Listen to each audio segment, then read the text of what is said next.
ঠাকুর ঘরও ছাড় পাচ্ছে না। ঘট ভেঙ্গে 20,000 নিয়ে পালালো চোর। ঠাকুর ঘরও রেহাই দিচ্ছে না চোর। লক্ষ্মীর ঘট ভেঙ্গে 20,000 টাকা নিয়ে চম্পট। প্রায় 2.5 বছর ধরে সমান্তরালে চুরি করে যাচ্ছে এই একই ব্যক্তি। বিশালগড় মহকুমা বিস্তীর্ণ এলাকা জুড়ে ওই ব্যক্তি চুরি চালিয়ে যাচ্ছে। বাদ যাচ্ছে না ঠাকুর ঘরেও। ঠাকুর ঘর তছনছ করে প্রণামী বাক্স ভেঙেও অর্থ করে নিয়ে যাচ্ছে।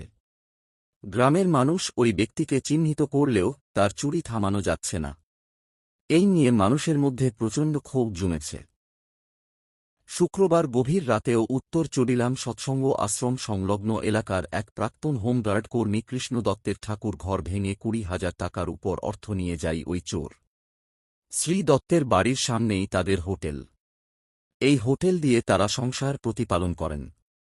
হোটেলের অর্থ থেকেই তারা ঠাকুর ঘরের প্রণামী বাক্সে দৈনিক 100 থেকে 500 টাকা জমা রাখতেন। সেই অর্থ পুরোটাই নিয়ে গেছে ওই চোর। এমনটাই অভিযোগ করলেন বাড়ির মালিক। গৃহিণী শম্পা দত্ত জানান 20,000 টাকার উপরে ছিল মা লক্ষ্মীর ঘটে। পুরোটাই নিয়ে চম্পট দিয়েছে চোর। ঠাকুর ঘরও তছনছ করে দিয়েছে। তারা সকালে বিশালগড় থানায় খবর দিলে পুলিশ এসে ঘটনা সরজমিনে প্রত্যক্ষ করে গেছে।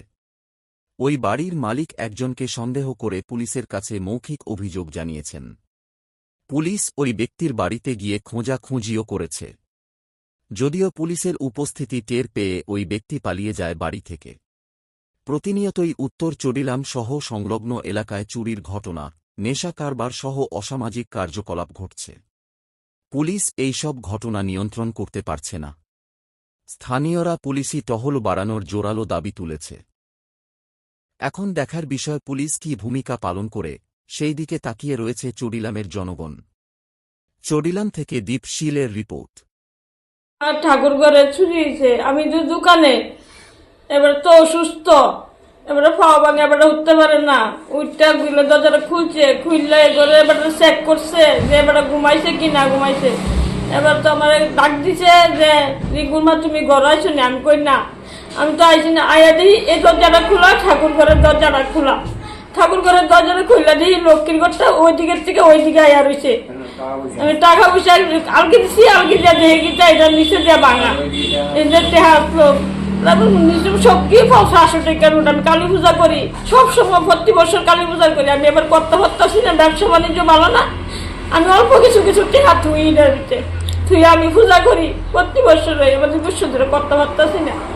এবার পাওটা বাইরে অনেক টাকা খরচ হয়েছে। গিল ব্যাংকে এনে নিছে, এই তো গিলের দরজাটা টান দিয়ে খুলে করে খুলে লাইছে, গিল বাঁধছে না। থানাতে খবর দিছেন নি? হ্যাঁ, ওখান দিয়েছে, ওখানে আইব। কত হাজার টাকা ওই আনুমানিক আসলো ব্যাংকের মধ্যে? ব্যাংকের ভিতরে আমি 1 বছর ধরে টাকা দিতেছি, প্রতি বিশুদ্ধ করে আমি থুইতাছি, আবার এমনিও থুইতাছি যে আমি খরচ করে চলে যাবো। আমি 500 টাকা থুয়ে রাখলাম, আমার পূজা করতে পারলাম। আমার কাছে টাকা নাই। এই জায়গাটার নাম কি?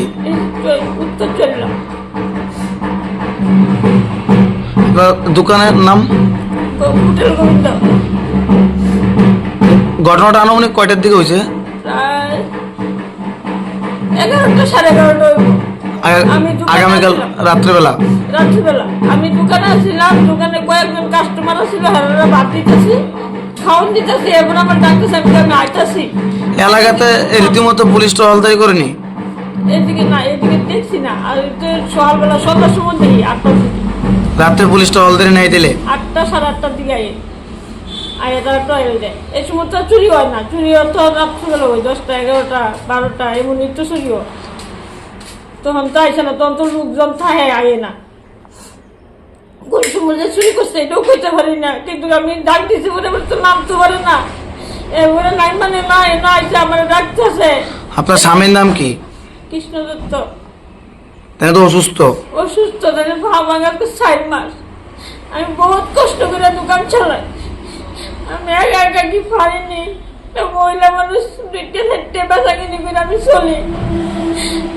রিটার্নম্যান হয়ে পড়ছে, পেনশন পায় 2,500 টাকা, এদিকে সংসার চলবনি। আপনার হাজবেন্ড আগে কি কাজ করতো? আগে হোমগার্ডের চাকরি করতো।